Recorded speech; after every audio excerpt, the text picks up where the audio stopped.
My name's Marshall Cothran. I'm the Executive Vice President of the Travis County Medical Society here in Austin, Texas.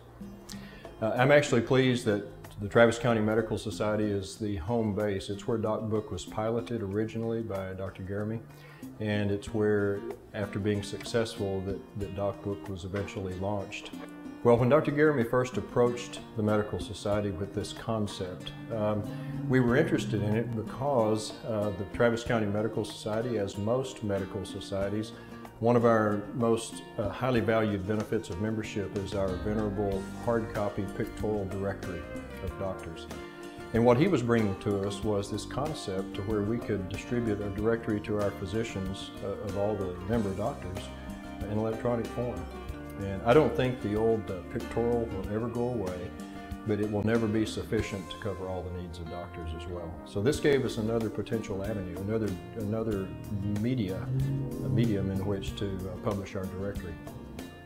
With our annual pictorial directory, we do one annual update. We update everybody's profile, we send it to the printer, we publish it and distribute it once a year. And I'll have to tell you, 30 days after it's published, there's some information in there that will be obsolete because it's changed. And with DocBook, it's updated every night electronically from our membership database. And so our members, while they still use the pictorial hard copy directory. The ones who have DocBook are able to, in real time, know that they're dealing with accurate information. If a fellow medical society exec were to ask me why should we be interested in DocBook, my first and immediate answer would be because it is a member benefit.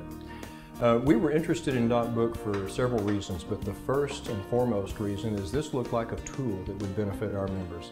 If our members have access to something on their belt or in their pocket that they can look up a colleague, but not just look up and get the information, but then in a touch, call that doctor or text that doctor and talk to them about a patient that they're seeing, that would be a benefit.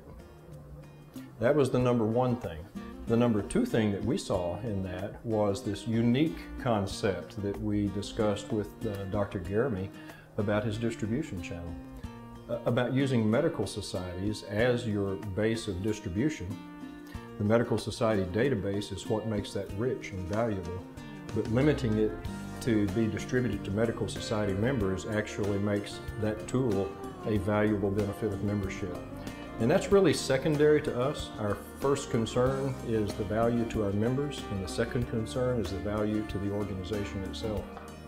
So the reason I would tell a county medical society executive they should be interested is, number one, it's a valuable tool for our member physicians. And number two, it's a valuable tool for membership itself for the medical society. So if a doctor, if this is a valuable tool to the doctor, and a doctor in your community may want to get on DocBook because his colleague had tried to communicate with him and said, hey, why are you not on DocBook?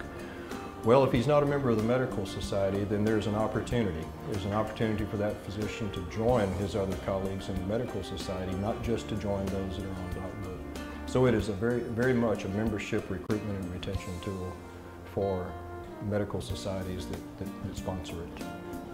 Well, as I discussed, as a medical society exec, I was interested in it as another medium for our directory, our pictorial directory that physicians use as a referral tool, communication tool. But what has interested me even more than that are the development plans that are coming true as we speak, as a matter of fact, in the program to increase it to where it's not just a directory that you can call a physician, but it is a secure communication tool. There's a difference between a directory of information about physicians and a communication tool that facilitates the dialogue between physicians. And I'm talking about the next version of DocBook that will allow doctors to, with secure encrypted information, share hard patient data, including imaging, including HIPAA confidential information that is HIPAA compliant. And you just can't do that with any other product that I'm aware of.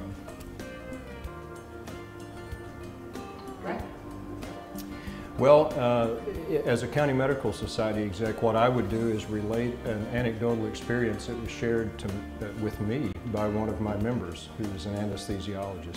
I call it the red-headed nephrologist story. And he actually had a patient that the anesthesiologist was interviewing in anticipation of a scheduled surgery.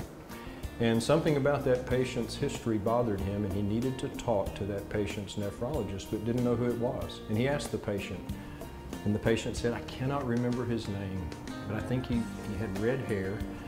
And so the anesthesiologist, who happened to have a doc book in his hand, scrolled through nephrologist and showed the thumbnail pictures until the patient saw one and said, "That's him." And he clicked on it and contacted the nephrologist on the spot, got the information he needed, and actually it caused them to cancel the surgery because this was a patient who had a condition that would not have been appropriate for surgery at the time. I would call that, if I were the physician, indispensable. And it ultimately saves lives. It saves time, it saves doctors time, and it helps them communicate quickly and efficiently and accurately with their colleagues about patient care.